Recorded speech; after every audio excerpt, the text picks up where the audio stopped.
अगले 1.5 मिनट में मैं प्राइवेट हॉस्पिटलों की धज्जियां उड़ाने वाला हूं। शायद इस वीडियो के बाद मेरे ऊपर केस भी हो सकता है। प्राइवेट हॉस्पिटलों के 5 ऐसे हिडन स्कैम जो शायद आपको कोई नहीं बताएगा, तो वीडियो को एंड तक जरूर देखना। यूं तो हमारे यहाँ डॉक्टर्स को भगवान कहा जाता है, लेकिन जरूरी नहीं कि जो डॉक्टर्स की यूनिफॉर्म पहने वो हर आदमी भगवान हो, वो आपका काल भी हो सकता है। आपको बता दूं कि अगले 90 सेकंड में प्राइवेट हॉस्पिटल में होने वाले 20 ऐसे स्कैम में चंद सेकंड में गिनवा सकता हूं, लेकिन आज हम बात करेंगे केवल और केवल 5 ऐसे हिडन स्कैम के बारे में जो आपकी जेबें खाली कर रहा है, और शायद किसी को पता होता है ऐसे हिडन स्कैम के बारे में। तो बने रहिए वीडियो के अंत तक। चलिए शुरू करते हैं। पहला और सबसे ज्यादा होने वाला स्कैम प्रेगनेंसी स्कैम। डिलीवरी से 1-1.5 महीने पहले एक टेस्ट किया जाता है जिसमें ये चेक किया जाता है कि बच्चे का हार्ट बीट ठीक है या नहीं है, बच्चे का ठीक से मूवमेंट हो रहा है या नहीं है। ये टेस्ट करवाने के बाद यहीं से नाटक शुरू हो जाता है कि ज्यादा वेट नहीं कर सकते, मामला बहुत सीरियस है, बच्चे ने अंदर पोटी कर दी है, उसके गले में फंदा बन गया है। बेशक 8वां या 9वां महीना चल रहा हो, लेकिन उनका कहना होगा कि बच्चे और माँ को कुछ भी हो सकता है, इसमें हमारी कोई जिम्मेदारी नहीं होगी अगर आपने इमरजेंसी ऑपरेशन डिलीवरी अगले ही हफ्ते नहीं करवाया तो। इसलिए भैया पैसे का इंतजाम कर लो। बस यहीं से हर आदमी इमोशनल गंगा में बहकर जो डिलीवरी 1 महीने बाद 8 से 10 हजार में होनी थी, वो 1 महीने पहले ही 1.5 से 2 लाख में रिस्क लेकर करवाएगा। अब बात करते हैं दूसरा है हेल्थ इंश्योरेंस पॉलिसी स्कैम। जब भी किसी व्यक्ति को छोटी मोटी दिक्कतों के लिए हॉस्पिटल में एडमिट करना होगा, तो वहां का स्टाफ आपसे सबसे पहले ये पूछेगा कि आपका इंश्योरेंस है या नहीं है।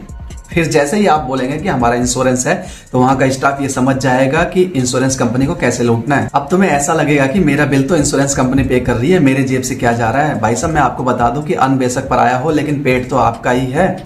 वो इधर उधर किधर से भी इंजेक्शन और सर्जरी के बहाने आपको छेद कर रख देंगे। क्लियर कट यहाँ पे मैं आपको बता दूं भाई, अगर आप हॉस्पिटल जाते हैं और छोटी मोटी दिक्कतें होती है, तो वहां का स्टाफ ये पूछता है आपके पास इंश्योरेंस है या नहीं, तो आपको छूटते ही मना कर देना है, नहीं तो ये सिचुएशन कुछ ऐसी होगी कुत्ते को हड्डी दिखाने के समान। अब बात करते हैं तीसरा स्कैम है मेडिसिन स्कैम। मेडिसिन स्कैम कुछ ऐसा होता है कि वहां के डॉक्टर आपको प्रिस्क्रिप्शन लिखते हैं और बताते हैं कि इस स्टोर से दवाइयां ले लीजिए, लेकिन आपको बता दूं कि आपको कानूनी तौर पर पूरा हक है कि आप दवाइयां कहीं से भी ले सकते हैं। भाई चौथा है इमरजेंसी आईसीयू स्कैम। इसमें परिवार को ये बोला जाता है कि इनकी कंडीशन बहुत क्रिटिकल है, इनका ऑक्सीजन लेवल गिरता जा रहा है, अगर इनको आईसीयू में जल्द से जल्द भर्ती नहीं किया गया तो कुछ भी हो सकता है। यहीं से शुरू होता है डॉक्टर्स का नंगा नाच, और यहीं से स्टार्ट होता है bed charges, monitoring charges, use of equipment charges, nursing charges. उस बेचारे की खून पसीने की कमाई चूस लेते हैं ये हराम ज्यादा।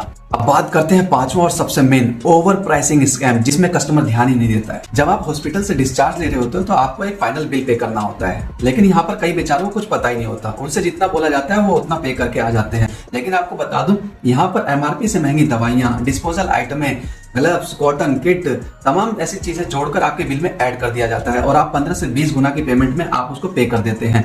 लेकिन आपके पैसे हराम के थोड़ी ना। हॉस्पिटल से और आइटमाइज्ड बिल मांगना है। जहां भी आपको शक होता है, कंज्यूमर हेल्पलाइन नंबर पे फोन कीजिए और इनकी धज्जियां उड़वा दीजिए।